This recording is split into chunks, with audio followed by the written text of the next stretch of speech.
Bienvenue dans cette nouvelle exploration. Aujourd'hui, on se penche sur un sujet vraiment fascinant et délicat. Oui, très délicat. On a devant nous plusieurs documents, notamment un diagramme et un tableau comparatif, et ils mettent en lumière des ressemblances assez troublantes C'est le mot, oui. entre les conséquences d'une éducation très répressive et certains traits qu'on associe aux troubles du spectre de l'autisme. Mhm. Et c'est typiquement le genre de sujet où les confusions peuvent avoir des conséquences très très lourdes.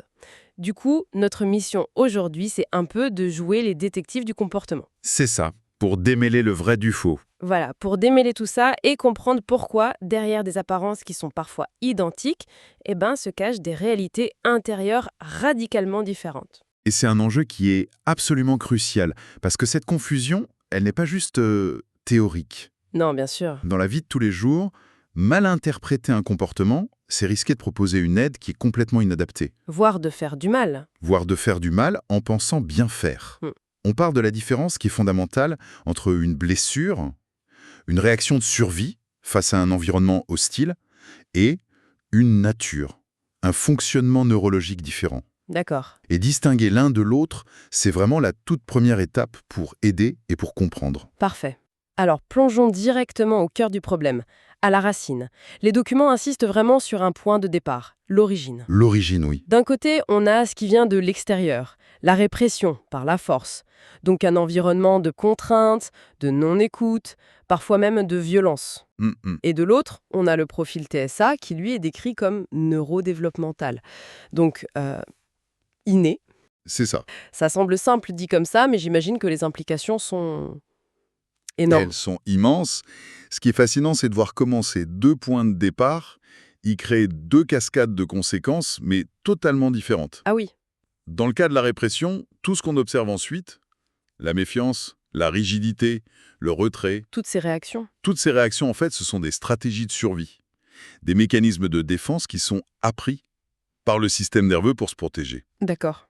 Le cerveau, il apprend que le monde est dangereux, et du coup, il s'adapte en conséquence. Logique. Alors que pour le TSA, les traits qu'on observe, ce ne sont pas des réactions à un danger extérieur. Ce sont des expressions directes d'une manière différente de traiter l'information, de percevoir le monde. C'est le câblage en fait. C'est le câblage de base qui est différent, exactement. Et le stress dans tout ça. Parce qu'on a l'impression que c'est un peu le facteur commun. Les deux situations peuvent être incroyablement stressantes. Absolument, mais son rôle n'est pas du tout le même, et ça, c'est une nuance capitale que les sources soulignent. Le stress, il agit comme un amplificateur. Un amplificateur. Oui. Imaginez une radio. Dans le cas de la répression, le stress, c'est ce qui met la radio en marche et qui monte le volume de la station danger. D'accord, je vois l'image. Dans le cas du TSA, la radio est déjà allumée, mais sur une fréquence différente. Et le stress, il ne fait que monter le volume de cette fréquence-là. Donc il ne crée rien. Il ne crée rien. Il peut exacerber une sensibilité sensorielle, une anxiété sociale, mais il ne les crée pas. Il révèle et il amplifie ce qui est déjà là. Il n'est pas la cause première. D'accord, c'est très clair. Et c'est là, j'imagine, qu'on arrive au cœur de la confusion. Exactement. Les comportements visibles. Pour illustrer ça, j'aimerais qu'on parte d'une scène concrète. Imaginons qu'on observe quelqu'un, un enfant ou un adulte, peu importe, dans un contexte social. Une réunion de travail, par exemple. Voilà, une salle de classe, une réunion. Cette personne est très en retrait, elle ne prend jamais la parole, elle semble un peu figée, elle évite le contact. Bon. De l'extérieur, le tableau est le même. Mais nos sources nous disent qu'il pourrait y avoir deux histoires radicalement différentes derrière cette scène. Commençons par ce retrait, cet isolement. C'est un excellent exemple. Alors, dans l'histoire A, celle de la répression, ce retrait, c'est une forteresse. Une forteresse. Oui, la personne a appris, souvent de manière très douloureuse, que l'interaction sociale est une source potentielle de jugement, de critique, de punition. Donc s'isoler, c'est se protéger. C'est une stratégie active pour se mettre à l'abri. On construit des murs pour que le danger reste à l'extérieur. C'est un isolement qui naît de la méfiance. Le silence, c'est une armure, quoi. D'accord. C'est un repli pour se protéger des autres. Une sorte de sanctuaire qu'on se construit soi-même. Et dans l'histoire B, alors, celle de la personne autiste, qu'est-ce qui motive cet isolement ? Ben là, la motivation est complètement différente. Il ne s'agit pas forcément de se protéger des autres, Ah. mais de se protéger de l'environnement que les autres créent. C'est-à-dire? Pour une personne avec une hypersensibilité sensorielle, une salle de réunion, ça peut être une véritable agression. Ah oui, Le bruit des néons, le parfum d'un collègue, les conversations qui se superposent, l'obligation de décoder le non-verbal de tout le monde en même temps, c'est une surcharge cognitive et sensorielle qui est immense. donc l'isolement, dans ce cas-là, ce n'est plus une forteresse. Non, ce n'est plus une forteresse contre la méchanceté. C'est une chambre de décompression pour éviter que le système ne plante. C'est une question de gestion d'énergie, en fait. Cette idée de surcharge m'amène tout droit au deuxième comportement, la rigidité. Dans notre histoire A, la personne qui a subi la répression, j'imagine assez bien Oui, que la rigidité, c'est une façon de ne pas faire de vagues. On suit les règles à la lettre pour ne pas être pris en faute. c'est exactement ça. C'est une rigidité qu'on pourrait qualifier de défensive. C'est le corps et l'esprit qui se crispent pour ne pas faire le moindre faux pas. D'accord? On a appris qu'il y avait un chemin très très étroit où l'on est en sécurité et on s'y tient de manière quasi obsessionnelle. Sortir du cadre, c'est risquer le danger. La rigidité est donc une conséquence directe de la peur. Oui, c'est un corps en état d'alerte, contracté. C'est très clair. Mais alors, dans l'histoire B, celle de la personne autiste, si ce n'est pas la peur de la punition, d'où vient cette rigidité qu'on lui associe si souvent? Les routines, le besoin que rien ne change? C'est une question fondamentale, parce que c'est probablement le contresens le plus courant. Cette rigidité ne vient pas d'une peur de l'extérieur, mais d'un besoin de maîtriser un monde intérieur et extérieur qui peut vite devenir chaotique. Chaotique, oui. Pour un cerveau qui traite chaque détail avec la même intensité, l'imprévu aide. Épuisant. D'accord. Les routines, les rituels, manger la même chose, prendre le même chemin, ce ne sont pas des caprices. Ce sont des ancres. Des ancres. Oui, elles créent des îlots de prévisibilité dans un océan d'informations qui, sinon, serait submergent. La rigidité, ce n'est pas un bouclier contre les gens. C'est un outil de régulation pour rester fonctionnel. Une encre et pas un bouclier. L'image est vraiment très très parlante. Et quand l'interaction est inévitable, alors ce n'est. Les sources parlent de masquage ou de camouflage social. Encore un comportement qui, de l'extérieur, peut sembler, Similaire, oui. Mais là encore, la mécanique interne est aux antipodes. c'est-à-dire. Pour la personne qui a grandi dans la répression, le masquage, ça consiste à cacher ce qu'elle pense ou ressent vraiment pour présenter un visage acceptable. Celui qui ne provoquera pas de conflit. Voilà. Celui qui ne provoquera pas de conflit. C'est un masque de conformité. On sourit quand on est triste, on est d'accord quand on pense le contraire. Le but, c'est d'éviter la punition, de se fondre dans le décor pour devenir une cible moins visible. C'est une stratégie d'effacement en quelque sorte. Tout à fait. Alors que pour la personne autiste, le camouflage, c'est bien plus complexe. Ce n'est pas tant cacher ce qu'on ressent que de construire activement une personnalité de façade, Comment ça? basée sur l'observation et l'imitation des personnes neurotypiques. C'est comme apprendre une langue étrangère sans avoir le manuel et devoir la parler couramment en permanence. Ah oui, la charge mentale doit être... Colossal.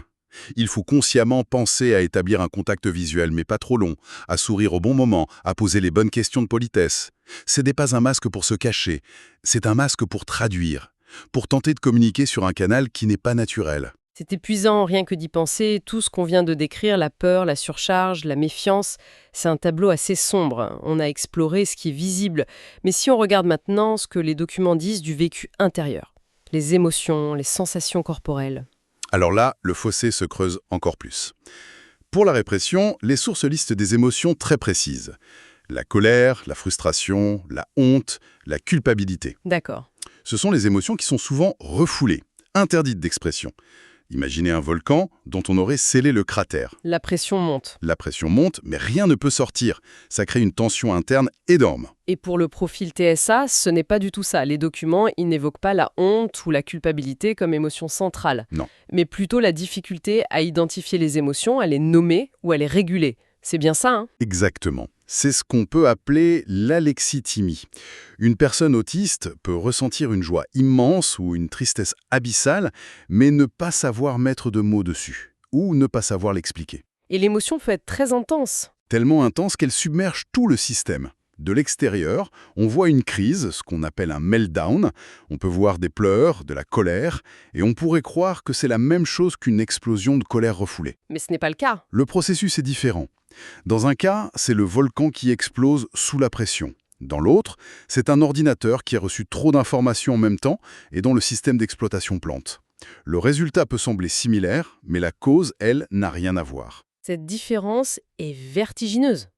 Et le corps, comment est-ce qu'il réagit à ces deux volcans intérieurs? Les sources mentionnent du stress, de la fatigue, des tensions musculaires.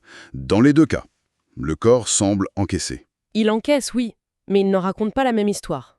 Dans le cas de la répression, le corps est en état d'hypervigilance chronique. C'est-à-dire, Le système nerveux a appris à être constamment sur le qui-vive, à scanner l'environnement pour anticiper le prochain danger. C'est l'état d'un soldat en territoire ennemi. ça doit être épuisant. Physiquement épuisant. Ça brûle les réserves d'énergie et ça crée des tensions musculaires chroniques, dans la mâchoire, les épaules, le dos. Et je réalise que cette tension corporelle, cette hypervigilance, c'est la source physique de la rigidité défensive dont on parlait tout à l'heure. Bien sûr. Absolument. C'est un corps qui se prépare en permanence à une attaque qui viendrait d'une autre personne. D'accord. Pour la personne autiste, le corps est aussi en état de tension, mais il ne se prépare pas à une attaque interpersonnelle. Il est assiégé par l'environnement lui-même. Ah, La fatigue ne vient pas de l'anticipation d'une critique, mais de l'effort constant que le cerveau doit fournir pour filtrer le bruit d'un open space, la lumière agressive d'un supermarché. ou la texture d'un vêtement. Voilà. La source du stress n'est pas une menace psychologique, c'est une agression sensorielle. Le corps se crispe non pas par peur de l'autre, mais pour tenter de se couper d'un trop-plein de stimuli. D'accord. On a donc deux réalités internes complètement distinctes qui produisent des comportements similaires. Ce qui m'a vraiment interpellée dans les documents, c'est quand on arrive à la partie solution. Hmm. On a deux problèmes si différents, et pourtant les pistes proposées, l'écoute, la sécurité, un environnement adapté, des stratégies de régulation, sont presque les mêmes.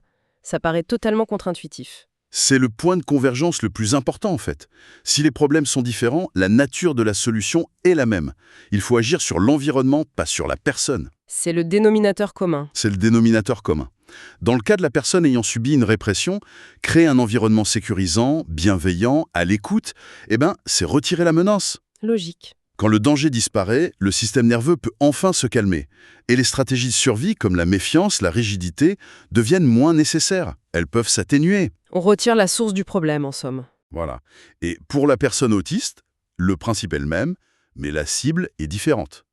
Adapter l'environnement, ça veut dire réduire la charge. Comment, par exemple? Ça peut être mettre un casque anti-bruit, baisser les lumières, autoriser le télétravail pour éviter un trajet en transport en commun bondé, établir des routines claires. D'accord. En faisant ça, on retire l'agression sensorielle et cognitive.